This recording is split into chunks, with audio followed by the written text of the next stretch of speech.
nada. Não está saindo ali.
Amém.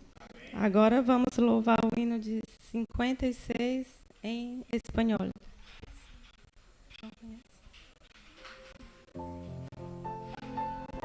Por favor, quem souber, vamos ajudar a cantar.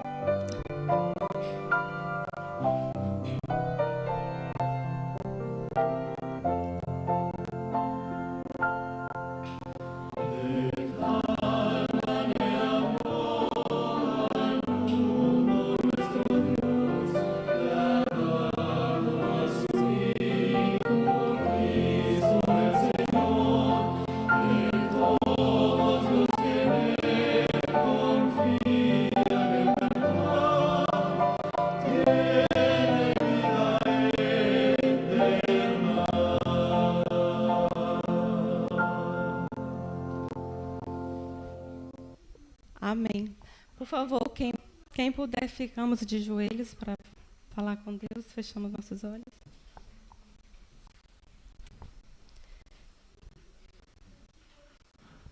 Querido Deus, te agradecemos, Senhor, pelas essas belas parábolas de Jesus que tu nos ensina, Pai amado.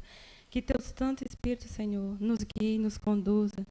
Que ele possa, Pai, estar assim presente em nossas vidas. E agora, por favor, Pai amado, quem tem um pedido em seu coração, que tu ouça cada pedido aqui no coração, na mente de cada um, Senhor. E também, Pai, abençoa aqui o pregador que vai falar a tua palavra. Que o teu Santo Espírito guie ele, Senhor, para que possamos entendê-lo e pôr em prática tudo que aprendemos aqui na tua santa casa. Abençoa cada um. Abençoa nossas visitas que vieram até aqui, Pai amado, e todos que estão aqui representados. Te pedimos, Pai, e que nos perdoe e que possamos entender todo o teu propósito para a nossa vida. É em nome de Jesus que pedimos. Amém.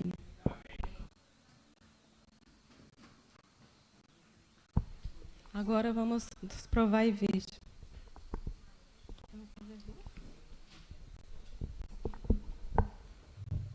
Probad y ved historias de fe y fidelidad. Amigos usados por Dios. Soy Jean Pedro, vivo aquí en Curitiba, tengo 26 años y a pesar de haber crecido en la iglesia, de haber vivido en los clubes de conquistadores y aventureros, sentía que no había vivido una experiencia que me permitiera poner a prueba mi fidelidad. Cuando llegué a Curitiba vine con un propósito: estudiar y construir una carrera. Y conseguí un puesto en una multinacional en el área que yo quería, en la carrera de ingeniería. Y este programa de pasantías tenía un objetivo: formar supervisores en el área de producción, que era mi sueño. Había muchas personas concursando, yo conseguí entrar y quería tornarme supervisor. Y llegó ese momento, recibí una oferta, pero con un detalle.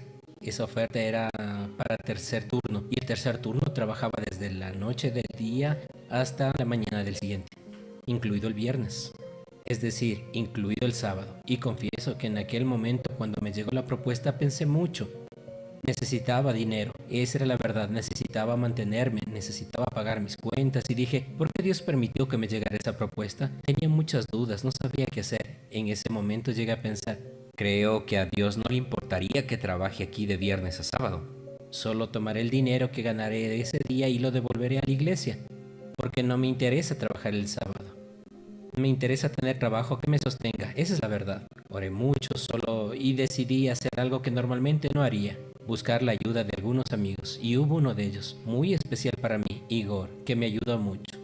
Cuando me preguntó al respecto, hice una oración interna, pidiéndole a Dios sabiduría para guiarme en ese momento, y me acordé de un pasaje bíblico muy difícil, Romanos 14. Recuerdo que al final del texto decía algo así: el que duda se condena por haber dudado, pero el que tiene fe no peca. Pasó algún tiempo más y la semana siguiente tuvimos un campamento en Guasear, que era el campamento de carnaval de nuestra iglesia, y allí adivina que había un esquema el sábado por la tarde donde discutíamos algunos temas. Nos dividíamos en grupos y en mi grupo particular trataba el sábado. Así que parecía que una vez más Dios estaba moviendo algunas cosas allí para que yo aprendiera y recibiera algo nuevo. Y había 3 grupos y yo era el responsable del tema del sábado. Y recuerdo que allí estábamos 10, 15 personas discutiendo, conversando abiertamente sobre el asunto. Y recuerdo haber visto a mi primo cabizbajo, pensativo. Él siempre es muy participativo y conversa bastante. Y en ese momento estaba callado. Para mí ese momento estaba muy claro que no debemos negociar nuestros principios, nuestra fidelidad a Dios. Para mí eso quedó muy claro, por supuesto que estaba muy triste. Era un puesto que deseaba mucho, pero por otro lado sabía que allí estaba siendo probado, allí estaba siendo puesto a prueba. Creo que él no recibió la respuesta que le hubiera gustado en ese momento, cuando hizo su elección, pero sin duda ese acto de fidelidad le trajo paz de espíritu y de conciencia. Pasaron los meses y recibí otra propuesta, aleatoriamente en mi LinkedIn, de algo que no buscaba, pero de alguien que me conocía, que me recomendó a otro responsable de área y me llegó la propuesta. Era para trabajar en un área diferente, así que no tenía nada que ver con lo que yo estaba haciendo como pasante. Era un área diferente, pero considero ahora, mirando hacia atrás, que era un área incluso mejor. Creo que si hubiera entrado allí como supervisor de línea, habría sido mucho más estresante, mucho más desgastante. No podemos atar muchos cabos cuando estamos en esa situación. Y hoy miro hacia atrás y veo cómo salieron las cosas. Veo que Dios se ocupó de todos los detalles. Pero me sigo preguntando, ¿y si mi trabajo no hubiera salido bien? ¿Será que habría tenido la misma percepción de victoria, de que era bueno ser fiel? Creo que nada puede borrar esa sensación de haber tomado una decisión acorde con los principios y principalmente que sustentara mi fidelidad a Dios. Ha llegado el momento que adoremos juntos a través de los diezmos y de las ofrendas. Em Malaquias 3:8 diz assim: roubará o homem a Deus? Todavia vos me roubaste, dizeis, em que me roubastes? Nos dízimos e nas ofertas alcançadas. Quando a gente não devolve o dízimo, e não é devolver, a gente não está dando, a gente está devolvendo. E aqui está escrito assim, em que roubastes, né? Quando a gente não devolve, a gente está roubando a Deus. É Deus que está falando, não é a gente. Então, por favor, sejamos liberais.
Oremos. Querido Padre que estás en los cielos, te agradecemos, Señor, por poder estar aquí en tu santo templo, también trayendo un poco de las tantas bendiciones que tú nos das. Bendice tú las ofrendas, los diezmos que se han entregado en este momento y que los proyectos a los que van dirigidos las ofrendas puedan ser bendecidos. En el nombre de Jesús. Amén.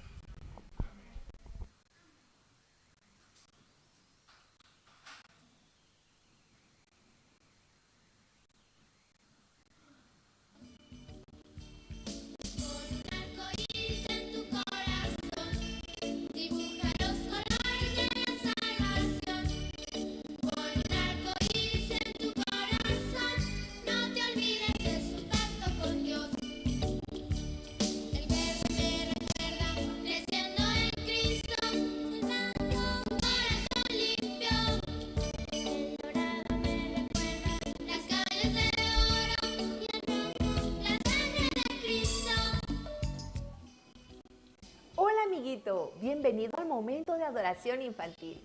La historia de hoy se titula Me gusta la casa de Dios y la cita bíblica se encuentra en Salmo 105 y dice: porque el Señor es bueno, su amor es eterno y su fidelidad no tiene fin. Bienvenidos. ¿A cuántos les gusta estar en la casa de Dios? Yo estoy súper contenta porque aunque Dios está conmigo donde quiera que yo esté, esta es su casa y me encanta ver que Dios tiene un lugar tranquilo y ordenado donde puede encontrarse con quienes queremos hablar con Él, cantarle, presentarle nuestro agradecimiento y también nuestras preocupaciones y escuchar su respuesta. Dios nos habla a través de los cantos, de las predicaciones y de las historias y de otras personas que quieren que tú y yo vivamos vidas felices y correctas para que podamos ir juntos al cielo. ¿Sabes? El número 7 en la Biblia simboliza la perfección. A ver, ¿cuántos de ustedes tienen 7 años? Dios hizo el mundo en 7 días. Hoy es el 7º día, el día 7 de la semana. Qué alegría es venir sábado tras sábado a la casa de Dios, ¿verdad? Y poder hacer amigos. ¿Quién es tu mejor amigo en la iglesia? Uy, puede que sea Juanito o Martita. Qué bueno es poder hacer la actividad de la iglesia juntos, ¿verdad? Cantar juntos, aprenderse versículos juntos. También es muy lindo hacerse amiga de una niña que vino a la iglesia por primera vez o que está visitando. Cantar alabanzas a Dios. Desde que era niño, a David, el que se convirtió en rey, le gustaba tocar el arpa y componer cantos de alabanza a Dios. Tú y yo podemos hacer lo mismo si Dios nos da ese talento y practicamos mucho. Escuchar las lindas historias de la escuela sabática y también durante el culto divino, donde aprendemos que Jesús nos puede ayudar, nos cuida y tiene un plan para cada uno de nosotros. Recibir muestras de amor de otras personas y palabras que nos den alegría y nos hacen sentir amados. Orar unos por otros y escuchar cómo Dios contesta las oraciones de todos. Conocer más de Jesús, pues cuando visitamos a alguna persona y nos relacionamos con ella, más vamos conociendo cómo es. Y qué lindo es conocer ese carácter tan bondadoso de Jesús, ¿verdad? Cuando fui a la casa de Susi el otro día, me di cuenta que a ella le gusta mucho ayudar a su mamá en la cocina. Yo no sabía eso de Susi, pero ahora lo sé. Así sucede también cuando visitamos la casa de Dios todas las semanas. Vamos conociéndole más y más y a nadie nos puede decir algo que no es cierto de Jesús. Cuando tengas dudas de algo, ve a la Biblia, ve a la casa de Dios, acércate con las personas que te pueden enseñar de Dios y lo seguirás conociendo. Recibir algo especial que Dios nos tiene preparados.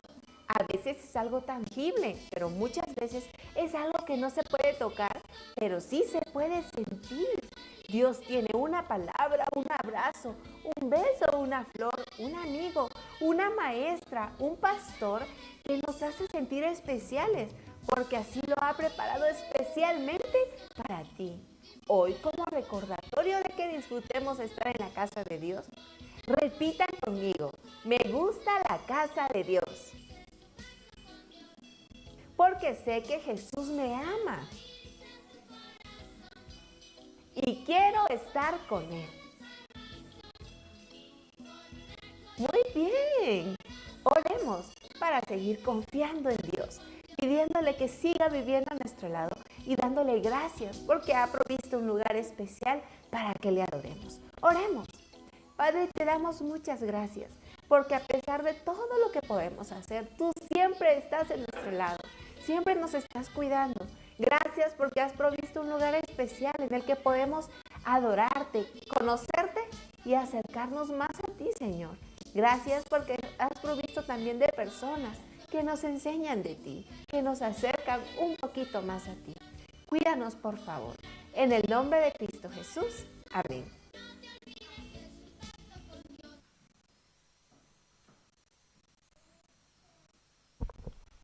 Agora vamos ouvir uma mensagem musical com Wallace.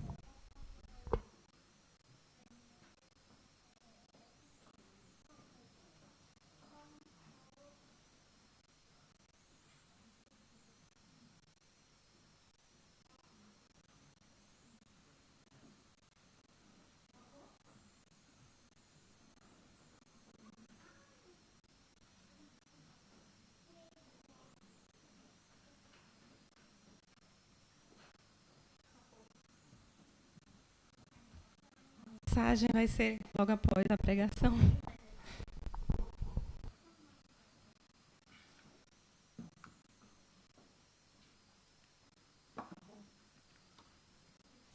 Feliz sábado. Para aqueles que não me conhecem, eu sou Isaac. Eu estou aqui na Alemanha há 4 meses. Estou frequentando a igreja de Bonn. Agradeço o convite do pastor Pedro, né? Talvez ele deve estar nos assistindo. Para mim é um prazer estar aqui com vocês para compartilharmos da palavra nessa manhã. Convido você a abrir a sua Bíblia no Evangelho de Mateus, no capítulo 28. Nós iremos orar e depois vamos estudar a palavra do Senhor.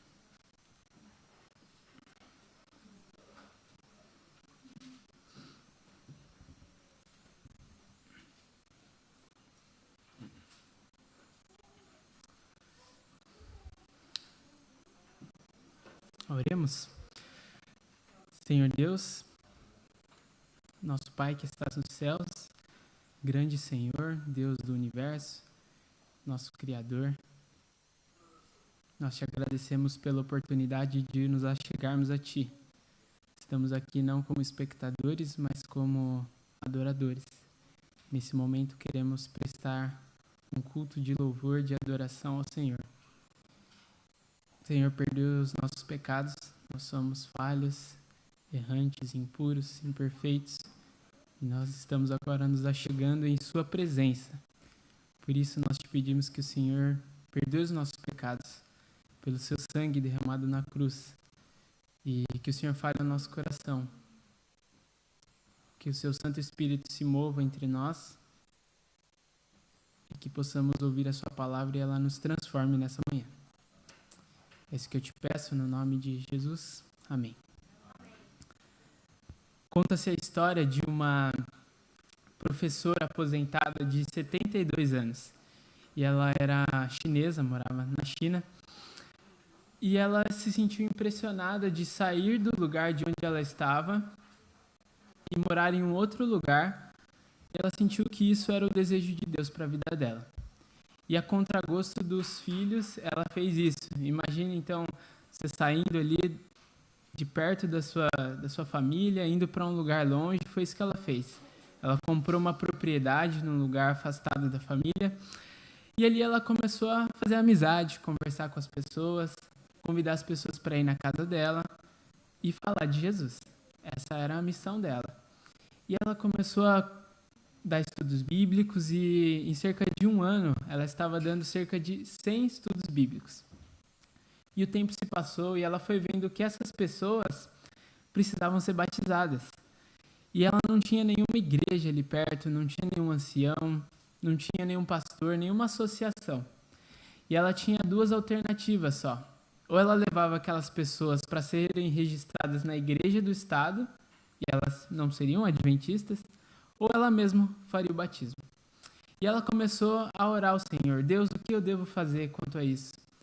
Como eu devo proceder? E ela orou fervorosamente. E Deus respondeu ela: faça o batismo.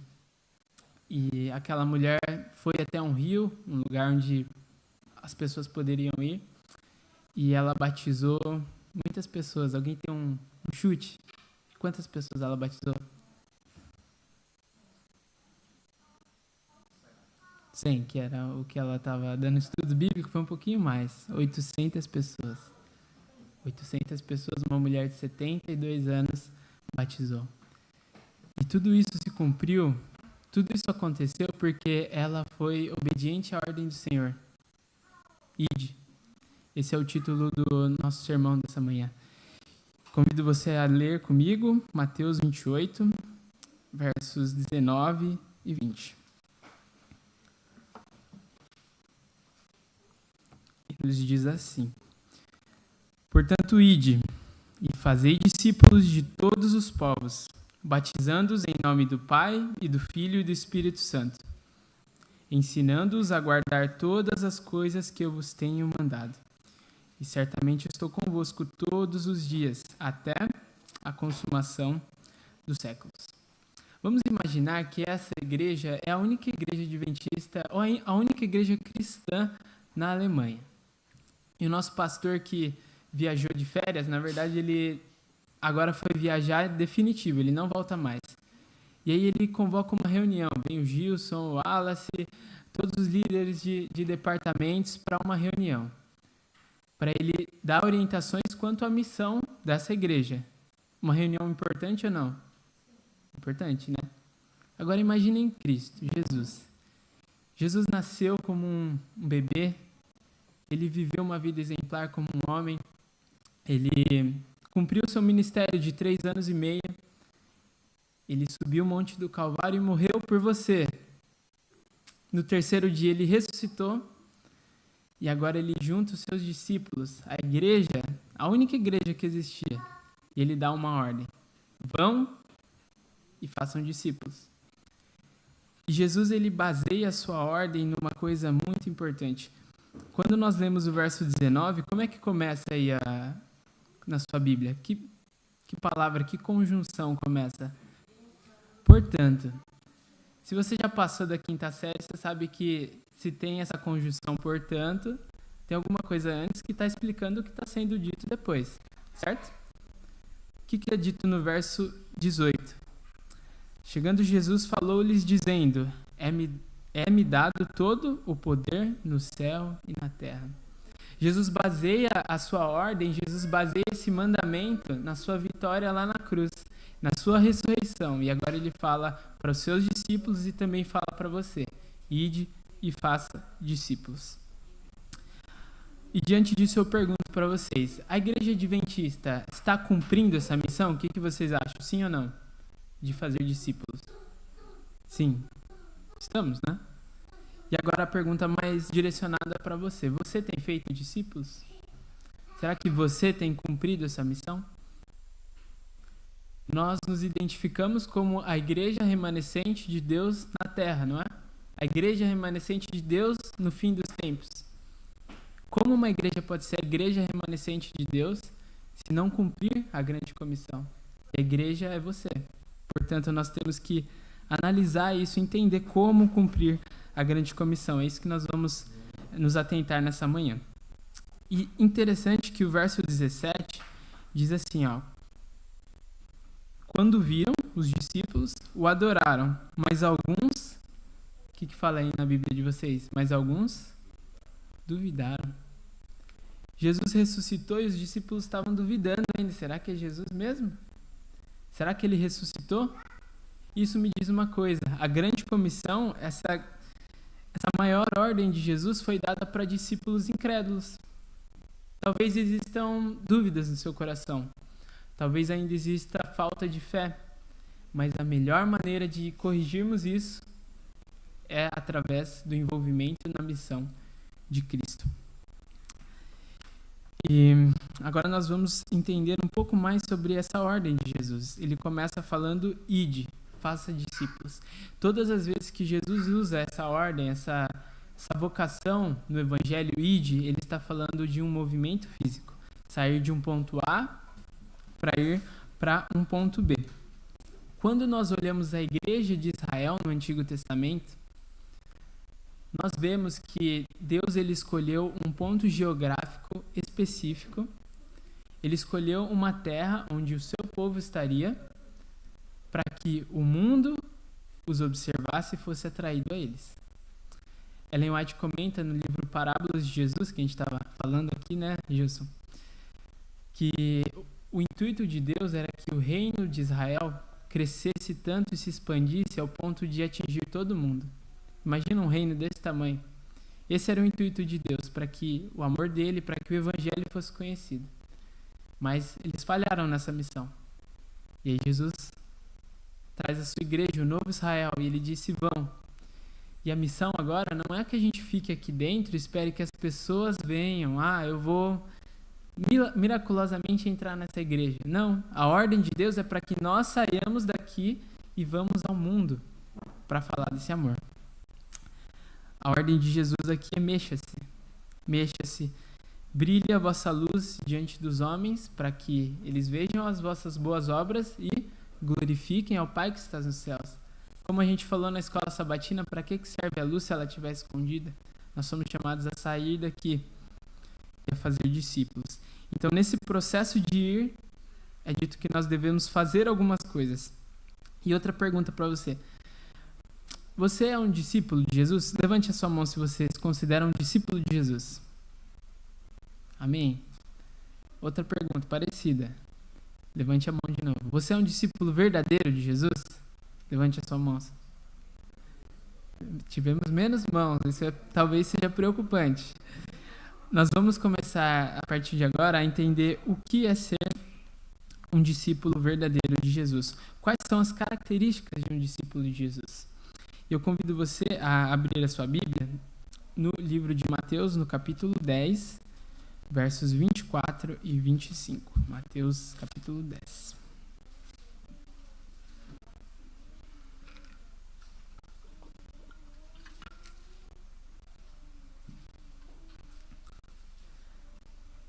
Mateus 10, 24 e 25.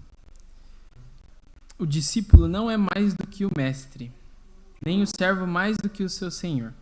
Basta ao discípulo ser como seu mestre, e ao servo ser como seu senhor. Se chamarem a Beelzebul pai de família, quanto mais a seus domésticos? Essa passagem nos indica uma coisa muito importante. Para ser discípulo, nós entramos em um relacionamento de aprendizagem. Essa é a primeira característica do discípulo verdadeiro de Jesus. Para isso, nós temos que ter uma disposição de aprender diariamente. Nós temos que ter uma disposição de entrar em contato com o Senhor diariamente. Jesus ele também diz aqui que os seus discípulos eles podem receber perseguições. Isso é uma coisa boa ou ruim? O que vocês acham? Ser perseguido.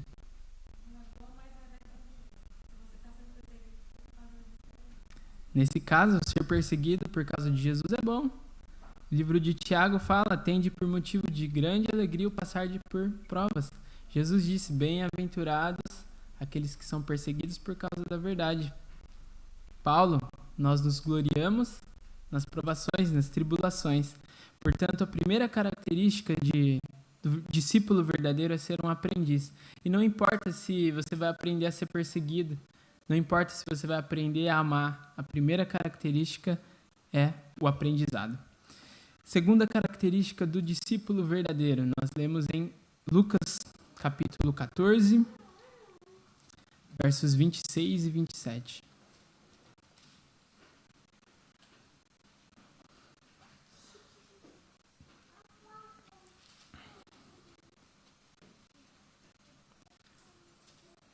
Lucas capítulo 14, versos 26 e 27.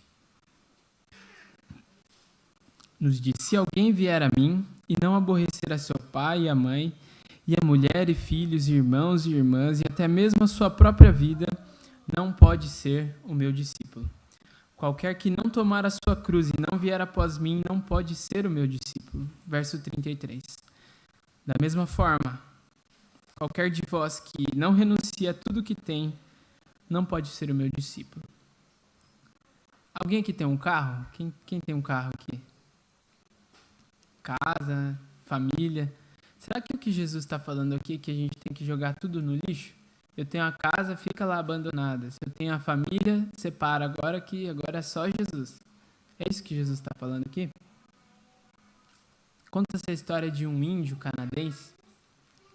E esse índio estava enfrentando algumas dificuldades quanto à sua alimentação.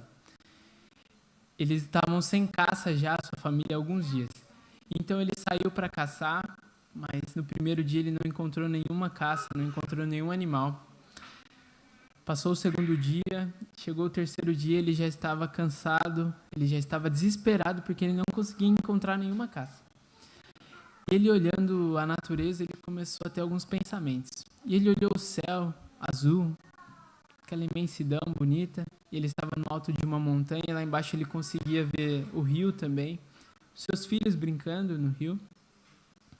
E ele via as árvores altas, os pássaros cantando. E ele começou a pensar assim: isso não pode estar aqui por acaso. Alguém deve ter feito tudo isso. E eu acredito que foi o grande espírito da floresta. E ele começou a pensar: bom, se tudo pertence ao grande espírito da floresta, talvez se eu der alguma coisa para ele, ele pode me dar um animal, ele pode me dar uma caça. Então ele olhou para si e ele estava vestido com uma túnica. E ele então se deparou com um tronco em sua frente. Ele foi até aquele tronco e colocou a sua túnica, a sua capa, e ele fez uma oração. Ele olhou para o céu e disse: ó grande espírito da floresta, eu preciso de uma caça, não deixe que a família do índio morra. Aqui eu te entrego a minha capa. Sabe o que aconteceu? Nada. E ele, olhando para si, ele viu a sua machadinha. Então ele pegou a sua machadinha, colocou ali em cima e repetiu a oração: ó grande espírito da floresta, não deixe que a minha família morra, não deixe que eu morra, eu preciso de uma caça. Me conceda uma caça, eu te entrego a minha capa e a minha machadinha. Sabe o que aconteceu? Nada. E ele pegou a sua espingarda agora, colocou ali em cima, repetiu a oração e não aconteceu nada. Até que ele se sentou em cima daquele tronco. E ele olhou para o céu e ele falou assim: ó grande espírito da floresta, tudo que eu tenho está aqui, as minhas coisas, mas eu também. E eu, a partir de hoje, pertenço ao Senhor. E tudo que o Senhor quiser que eu faça, eu vou fazer. Aonde quer que eu deva ir, eu vou pelo seu nome. Tudo que eu tenho é seu. E naquele mesmo momento passou um animal correndo, ele pegou a sua espingarda, atirou, matou aquele animal. E aí ele pensou: bom, se eu deixar essas coisas aqui, ninguém vai usar. Então, ó grande espírito da floresta, me empresta essas coisas que eu vou cuidar muito bem para o Senhor. E passaram alguns anos e alguns homens chegaram naquela aldeia com um livro preto, falando de um homem que tinha morrido pelos pecados de todo mundo. E ele falou assim: eu já o conheço. É o grande espírito da floresta. Jesus aqui, ele não está falando que nós devemos simplesmente abandonar as coisas, simplesmente abandonar. Ele está falando que nada pode existir entre ele e nós. O que Jesus pede é um comprometimento radical. Jesus chamou o jovem rico para segui-lo, não foi? Jesus olhou para ele e o amou, e o jovem rico também o amou.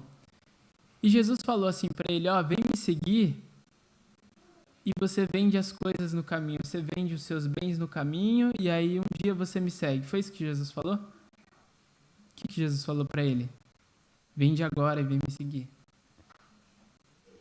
Porque seguir a Jesus, ser um discípulo de Jesus, envolve um comprometimento radical. Envolve estar disposto a abandonar tudo aquilo que se encontra entre nós e Ele. E quando eu estava escrevendo esse sermão, eu me lembrei de uma música que você deve conhecer, que diz assim: tudo a Cristo a ti entrego, tudo sim por ti darei, resoluto, mas submisso, sempre a ti eu seguirei. Vocês conhecem essa música? Vamos cantar o refrão comigo? Que diz: tudo entregarei, tudo entregarei, sim por ti, Jesus bendito, tudo deixarei. Amém? A terceira característica do discípulo verdadeiro nós encontramos em João, no capítulo 8, verso 31.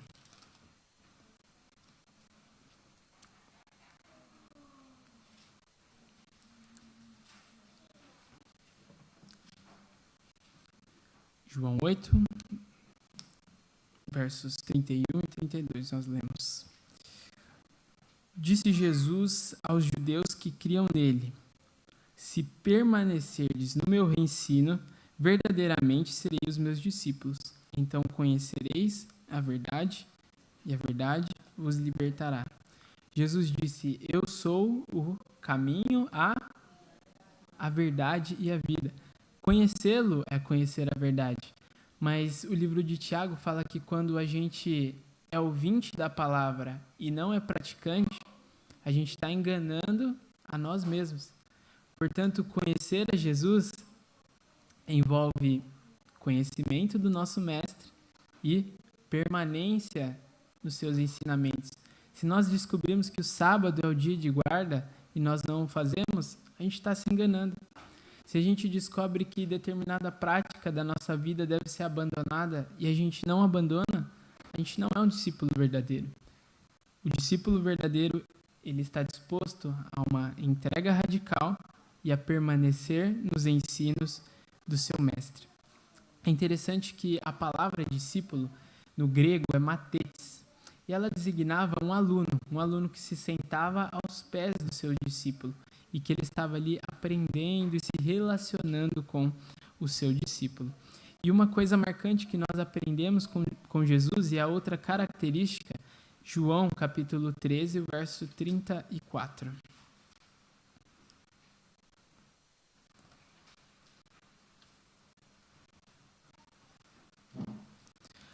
João capítulo 13, verso 34, está bem pertinho aí de onde você estava. Diz: novo mandamento vos dou, amai-vos uns aos outros. Como eu vos amei a vós, assim também deveis amar uns aos outros.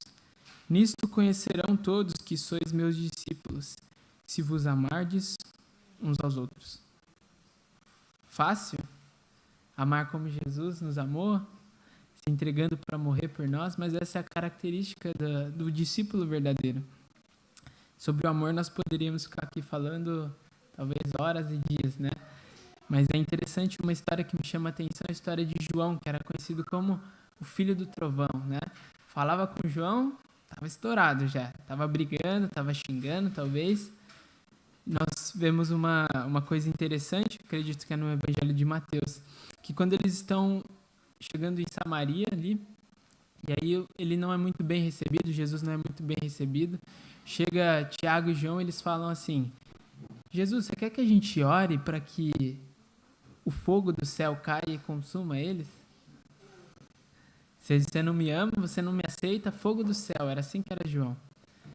Mas depois ele ficou conhecido como discípulo do amor. E aí lá no Atos, depois ele está orando não mais para que fogo caia nas pessoas, mas para que o Espírito Santo, o fogo do Espírito, caia sobre as pessoas. Paulo, em 1 Coríntios capítulo 13, fala muito sobre o amor, né? Ainda que eu falasse a língua dos anjos, se eu não tivesse o amor, nada seria. Ainda que eu doasse todos os meus bens para os pobres, que eu desse o meu corpo para ser queimado, ainda que eu fizesse muita caridade, se a gente não tiver o amor de Cristo no nosso coração, não somos discípulos verdadeiros. E essa é a nossa luta diária, para amar como Ele nos amou. Essa é a quarta característica do discípulo de Jesus, o discípulo verdadeiro. o amor incondicional. A próxima característica nós encontramos em João também, o capítulo 15, dos versos 4 ao verso 8. Isso vai de encontro um pouco do que a gente estudou na escola sabatina. João 15, versos 4 ao 8 a gente lê. Permanecei em mim e eu permanecerei em vós. O ramo de si mesmo não pode produzir fruto, se não estiver na videira. Tampouco vós podeis produzir fruto, se não permanecerdes em mim. Eu sou a videira, vós sois os ramos. Se alguém permanece em mim e eu nele, esse dá muito fruto. Sem mim, nada podeis fazer. Se alguém não permanecer em mim, será lançado fora como ramo e se secará. Tais ramos são apanhados, lançados no fogo e se queimam. Se permaneceres em mim e as minhas palavras permaneceres em vós, pedireis o que quiseres e vos será feito. Nisto é glorificado meu Pai, que deis muito fruto, e assim vos tornareis os meus discípulos. Essa passagem esbarra com o que a gente falou anteriormente, conhecer ao Mestre e permanecer nos seus ensinamentos, mas também produzir fruto. Tem um texto de Ellen White que é muito conhecido, que ela diz que todo verdadeiro discípulo nasce no reino como alguém sabe o resto? Como um missionário. Quando a gente se relaciona com Jesus, quando a gente aprende dele, não tem como a gente não querer compartilhar. Não tem como a gente não querer falar para as pessoas ao nosso redor. E os frutos, eles aparecem de maneira natural na nossa vida. E sobre essa questão eu gostaria de falar um pouco mais nesse momento. Alguém sabe quantos batismos nós tivemos nessa igreja do ano passado para cá? Eu sei, tá? Eu busquei informação, mas alguém sabe? Alguém tem algum chute?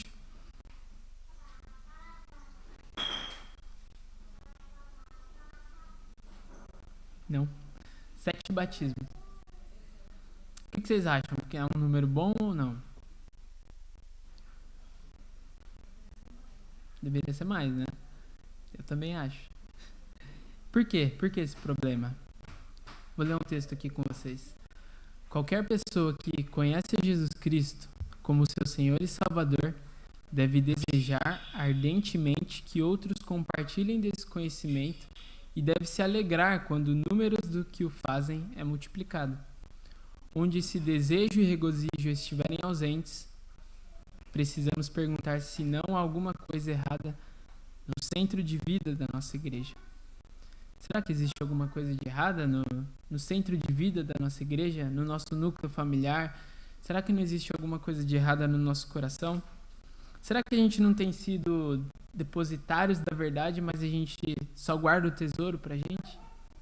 A gente fala de tantas coisas com as pessoas, do futebol, da novela, do filme, do clima, tá calor, né? Tá chovendo. Mas às vezes a gente tem vergonha de falar da nossa maior esperança, da graça que a gente recebeu. O problema é a nossa falta de mentalidade de missão. A gente vem à igreja como espectadores. A gente quer ouvir um bom sermão, queremos ouvir uma boa música, sentar num bom lugar, mas nós não nos envolvemos como a igreja primitiva. Nós não nos envolvemos para testemunhar verdadeiramente. Eu essa semana andei pesquisando um pouco sobre o destino dos discípulos após a ida de Jesus, a ascensão de Jesus ao céu. Por onde eles andaram, por onde eles pregaram. Pedro, ele pregou em Jerusalém, Jope, Antioquia, Roma. Algum tempo depois, ele foi crucificado de cabeça para baixo. André pregou na Ásia Menor, que é a região da Turquia, Grécia e possivelmente até a Rússia. Tiago saiu de Jerusalém e foi até a Espanha. Depois ele voltou para Jerusalém e foi o primeiro dos discípulos a morrer. Filipe foi até a Turquia. Bartolomeu foi até a Índia e até a Armênia. E ele teve uma morte bem horrenda. Ele teve a sua pele arrancada enquanto ele estava vivo e depois ele foi decapitado. Tomé foi até a Índia também. Mateus desceu a África, foi até a Etiópia. Tadeu Judas, né, também, foi até o Iraque. E é interessante que o Iraque teve uma população gigantesca de cristãos até 1970. Depois eles fugiram por causa da perseguição e temos hoje um número muito baixo de cristãos lá. Mas devido a um discípulo de Jesus que foi até o Iraque, pregou, a igreja foi próspera por muitos anos lá. Simão o Zelote foi até o Irã, até a Pérsia, Matias até a Etiópia. E a gente? Não estou falando que você tem que sair daqui e ir lá para a Ásia, ir lá para a China, mas a missão tem que acontecer onde você está. E muitas vezes nós não temos a mentalidade de missão. Os discípulos, quando eles estavam com Jesus, e Jesus fez um discurso ali que foi considerado duro para eles, Jesus falou assim: vocês não querem ir embora também? E ele falou assim, Pedro falou, né? Para onde nós iremos? Só tu tens as palavras da verdade. E essas palavras da verdade ficaram tão encravadas no coração deles que tempos depois, quando Pedro e acredito que Barnabé estavam sendo açoitados ali, né? E falaram, parem de falar desse Jesus. E eles falaram assim: nós não podemos deixar de falar daquilo que nós ouvimos e vimos.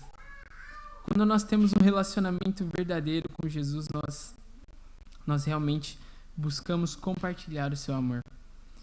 Nós precisamos voltar a ser como a igreja de Atos, uma igreja que num dia batizou 3.000, no outro dia batizou 5.000. Onde está o poder do Espírito Santo? Tudo que nós fazemos sem a mentalidade de missão, sem a mentalidade de batizar uma pessoa, de buscá-la para o reino de Deus, não é discipulado, não é missão. O que nós precisamos, irmãos, é ser como uma maçã. Eu trouxe uma maçã aqui. Para que serve uma maçã? Me ajudem. Tá com fome, né, irmã? Para que mais serve uma maçã? Anti-inflamatória, faz bem pro corpo, né? Que mais? Alguém tem mais alguma coisa para falar? Para alimentar, né? Mas mais do que isso, então vamos pensar assim, Deus ele criou a maçã, certo? E aí Adão e Eva, que eram bem altos, bem fortes, comeram bastante maçã. Aí alguns animais comeram bastante maçã e acabou a maçã. Não, né? Por quê? Porque a maçã, ela é um pacote de sementes. Dentro da maçã tem algumas sementes, não tem? E a semente faz o quê? Ela germina e se torna uma árvore, certo? O nosso papel é sermos como maçãs. Nós precisamos ter essa mentalidade de missão para que a pessoa que evangelizarmos se torne uma possível igreja. Era assim que funcionava a igreja primitiva. Eles pregavam e surgia uma igreja. E essa igreja fazia uma outra igreja. E aquela outra igreja fazia uma outra. A ideia do cristianismo, a ideia da missão de Cristo é multiplicação e não simplesmente adição. Nós temos que pensar na multiplicação. Então, estou vendo que tem um termômetro aqui, né? O projeto da nova igreja. Para que vai abrir uma nova igreja? Só porque a gente precisa fazer o culto de manhã? Exato, né? Que é um espaço separado, mas só por isso? Para vir mais pessoas. E depois que vier mais pessoas, nós precisamos pensar em multiplicar. Tem que abrir uma outra igreja dessa nova igreja. E essa é a ideia do Evangelho. Gostaria de ler esse texto aqui com vocês. Ao estabelecerem-se igrejas, deve-se lhes apresentar o fato de que é mesmo dentre elas que hão de sair os homens que devem levar a verdade a outros e levantar novas igrejas, pelo que todos devem trabalhar, cultivar o máximo possível os talentos que Deus lhes deu e exercitar a mente para se empenhar no serviço de Deus. Quantos? Só o pastor? Só os anciãos? Quantos? Todos. A igreja é um corpo e todos nós temos que participar disso. Jesus ele ordenou que fossem feitos discípulos, e a palavra ali discípulos que é usada é a palavra ethos. E não significa só que nós devemos pregar ao chinês, ao japonês, ao alemão. Não. Essa palavra ela fala sobre clãs, multidões e povos. Então, por exemplo, eu posso pregar para os meus pacientes, mas eu não posso pregar, talvez, para um grande empresário, eu não posso pregar, talvez, para uma pessoa do mundo dos esportes, mas talvez alguém aqui possa, talvez alguém aqui tenha acesso a outras pessoas que eu não vou ter. Por isso que a igreja é linda, é uma união de várias pessoas diferentes com o mesmo propósito de salvar.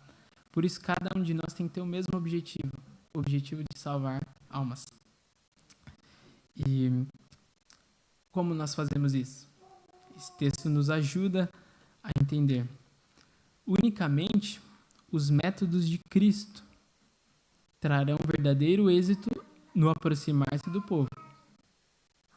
Então, se a gente começar a querer fazer missão do nosso jeito, vai dar certo? Não vai dar certo.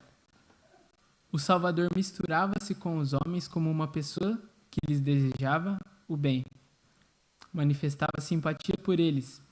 Ministrava-lhes as necessidades e granjeava-lhes a confiança. Ordenava então, segue-me. Como começou essa cadeia de coisas? Através do envolvimento pessoal. Nós precisamos sim pregar, nós precisamos falar do evangelho, mas tudo começa com o nosso envolvimento pessoal. Se tornando amigo, querendo o bem das pessoas, ganhando as simpatias. E quando essa pessoa ela está bem próxima da gente, a gente fala então, segue-me, vem seguir o Cristo que eu conheço. Um outro texto que fala sobre isso. É necessário pôr-se em íntimo contato com o povo mediante esforço pessoal. Se empregasse menos tempo a pregar sermões e mais fosse dedicado a serviço pessoal, maiores seriam os resultados que se veriam. Os pobres devem ser socorridos, cuidados dos doentes, os aflitos e os que sofrem perdas confortados, instruídos os ignorantes e os inexperientes aconselhados. Cumpre-nos chorar com os que choram, alegrar-se com os que se alegram, aliado ao poder de persuasão, ao poder da oração e ao poder do amor de Deus, esta obra jamais ficará sem frutos. E jamais ficará sem frutos. Se nós seguirmos essas fórmulas, começando com o nosso interesse pessoal pelas pessoas, nós então cumpriremos a grande comissão. E eu tive uma experiência pessoal com isso, eu queria contar para vocês. Eu tinha uma paciente chamada Cami. E a Cami, ela tinha alguns problemas familiares, tinha alguns problemas emocionais, muitas dificuldades. E toda vez ela chegava no consultório e ela estava assim meio cabisbaixa, falava, tudo bem, Cami, como é que foi a semana, né? E aí ela dava aquela resposta, tá tudo bem, né? E aí eu ia conversando com ela, falando algumas coisas positivas, né? Não, você tá indo bem no tratamento, né? Tá ficando melhor. E sem perceber, eu acho que eu falava de Jesus para ela. E ela me deu um cartão no fim do ano, no Natal, falando assim, né? De Cami para Isaac, Feliz Natal. Continue falando de Jesus. Esse é o seu propósito aqui. E aí atrás. Sou grata pela sua vida. Jesus te ama. Dr. Isaac, obrigada pelos ajustes e o mais importante que isso, obrigado por me mostrar o caminho que devo seguir ao lado de Jesus. Estes últimos dias têm sido difíceis as lutas, e você é a única pessoa que fala de Jesus para mim, mesmo que sou filha e tento fugir do amor de Deus. Você já parou para pensar nessa frase aqui em específico? Cadê? Você é a única pessoa que fala de Jesus para mim. Pode ser você, no seu trabalho. Pode ser você na sua família. Pode ser você com seus amigos. Mas às vezes o que a gente faz? A gente fica quieto. Não, tenho vergonha aqui de falar da minha fé. Mas Jesus chamou você para testemunhar, para fazer discípulos. Através do envolvimento pessoal. Jesus, ele disse, então, ide, fazei discípulos. Entendemos o que é um discípulo verdadeiro. E o próximo passo, vamos lá em Mateus capítulo 28 novamente, para a gente relembrar.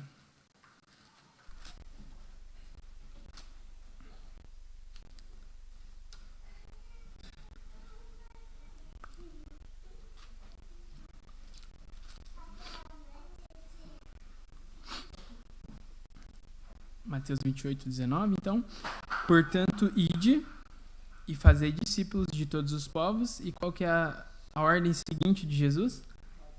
Batizar. Batizando-os em nome do Pai, do Filho e do Espírito Santo. O que é o batismo? O batismo é o sinal de entrada de um filho para o reino de Deus. O batismo é como se fosse a ordenação de um sacerdote. É o momento em que a pessoa decide então deixar o reino das trevas e se juntar a Cristo e a sua mensagem.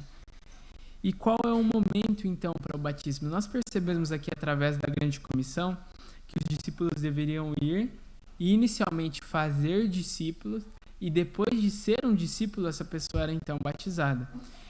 Olha só esse outro texto que nos diz: os candidatos ao batismo não têm sido tão escrupulosamente examinados em relação ao seu discipulado, enquanto deveriam ser.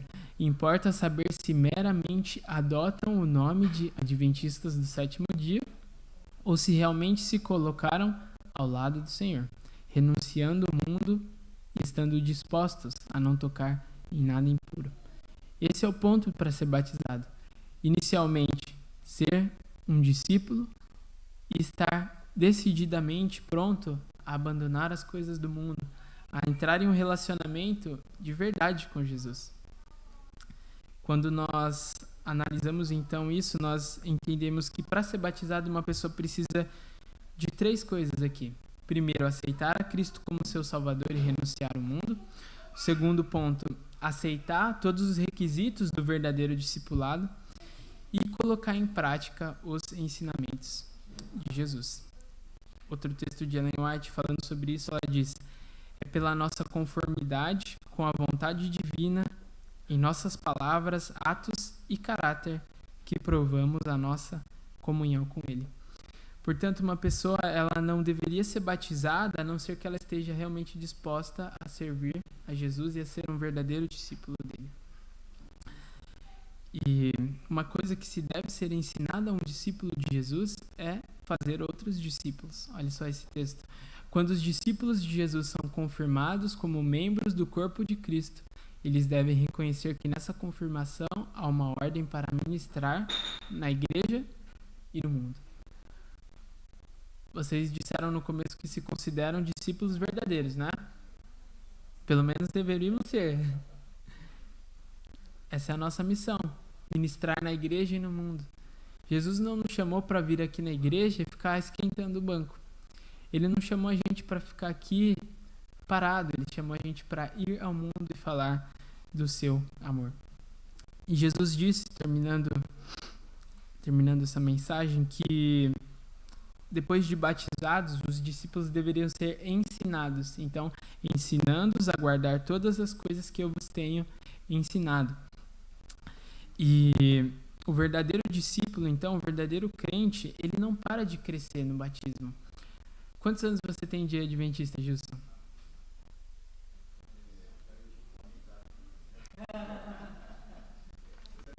62 anos de adventismo. Em algum ponto você falou assim: agora eu já sei tudo, agora eu já tô bom aqui. Não. Tem alguém aqui que tem mais anos de adventista? Talvez a mãe do Gilson? Sua mãe? Quantos anos de... Como que ela chama? Não sei. Dona Eva, quantos anos de adventista a senhora tem?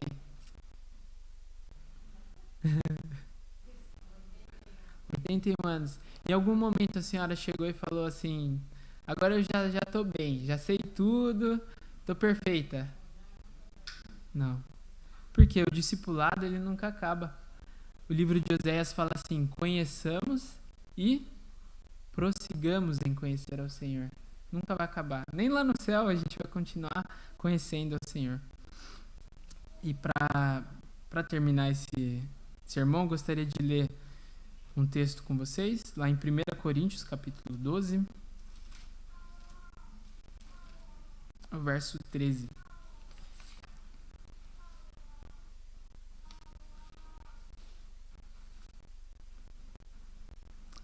Coríntios 12, verso 13. Pois todos nós fomos batizados em um só Espírito, formando um só corpo, quer judeus, quer gregos, quer servos, quer livres, e a todos nós foi dado beber um só Espírito. Imagina um corpo que tem objetivos diferentes. Imagina um lado do cérebro que quer ir dormir e o outro que quer ir trabalhar. O coração quer bater, mas o pulmão não quer funcionar. O pé quer ir, mas os dedos querem ficar. Por isso que a unidade no corpo de Cristo é essencial.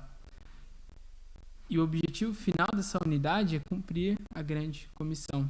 Ao ser batizado, uma pessoa tem essa missão de levar a mensagem de Deus a todo mundo. E essa deve ser a coisa mais importante para nós. Finalizando com esse texto, e depois eu vou contar uma história. Não podemos honrar o Senhor quando somos descuidosos e indiferentes. Portanto, se a gente desonra a grande comissão, estamos desonrando ao Senhor. Não o podemos glorificar a Deus quando estamos desalentados. Cumpre-nos ser sinceros para assegurar a salvação da própria alma e para salvar a outros. Devemos dar a isso toda importância e tudo mais deve vir em segundo lugar. A missão de Cristo tem que estar depois do seu trabalho? Não. Depois do seu estudo? Não. A missão de Cristo tem que ser a coisa mais importante. Primeiro, a minha salvação.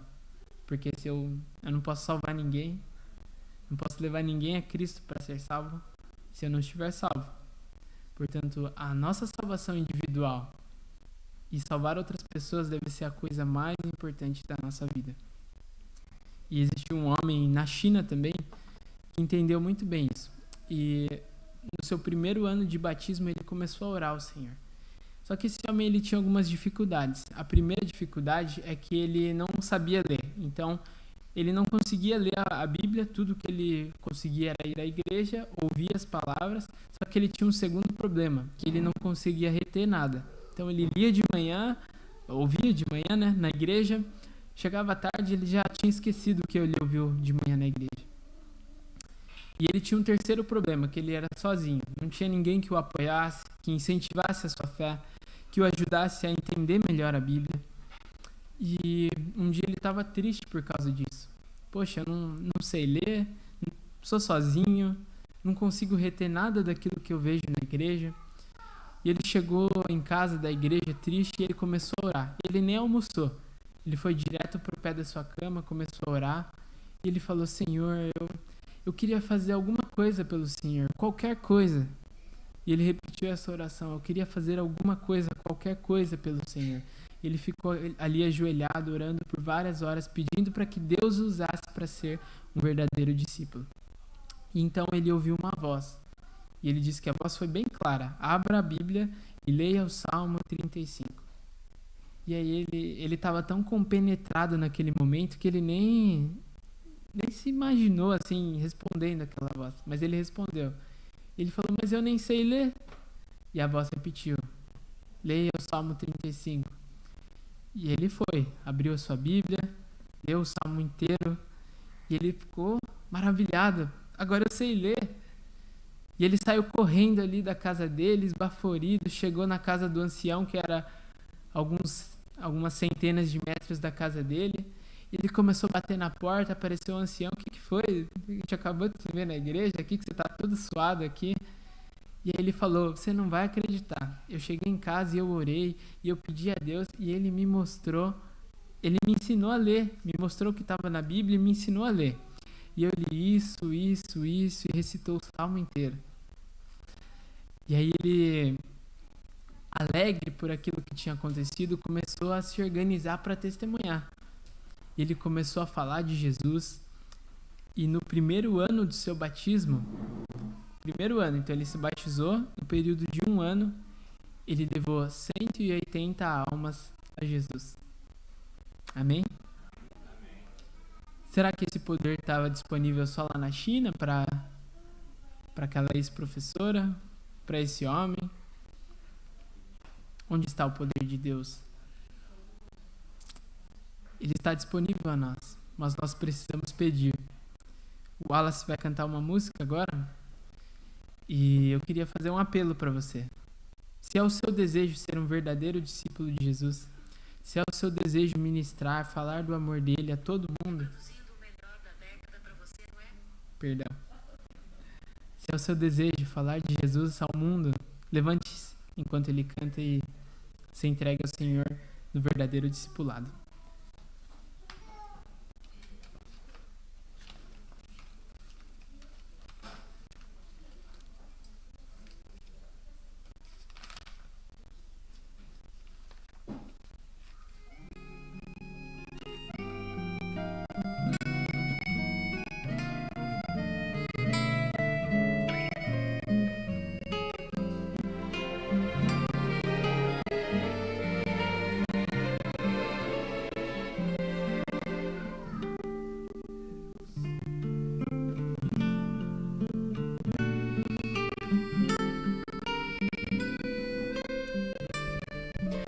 Mestre, quero ser um discípulo teu.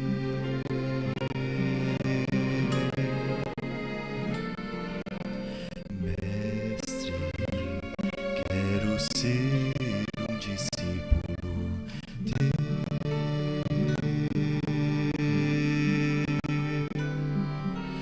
Mestre, quero ser um discípulo teu.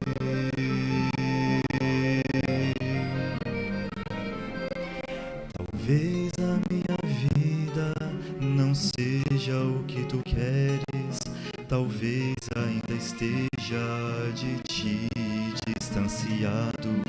No entanto, ao ouvir o seu chamado, pensei em ser aquilo que tu queres que eu seja, meu Senhor.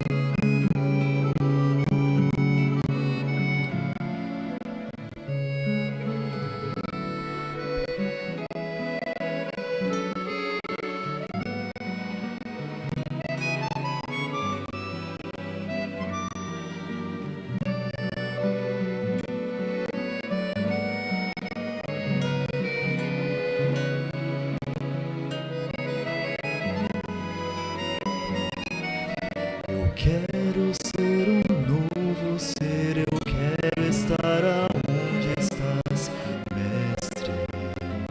Quero ser um discípulo teu.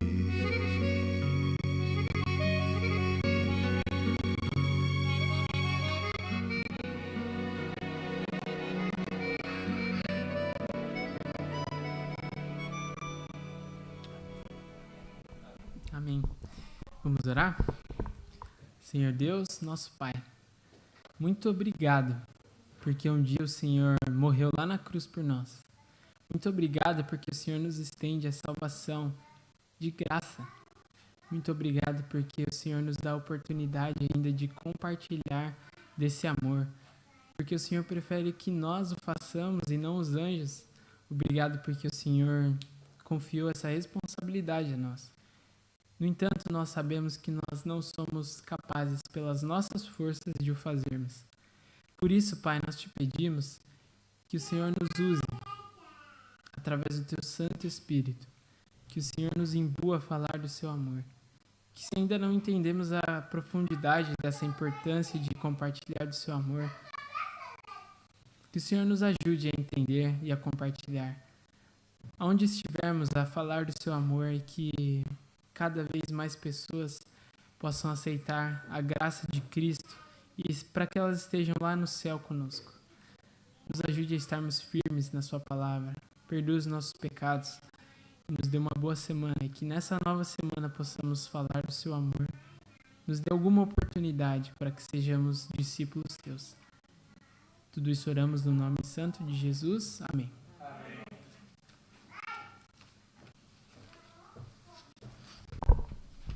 Obrigada, Isaac, pela linda pregação. Que possamos ser discípulos verdadeiramente de Cristo. E uma boa semana a todos. Os que não vão poder estar, que Deus os leve e os guarde. Boa semana a todos.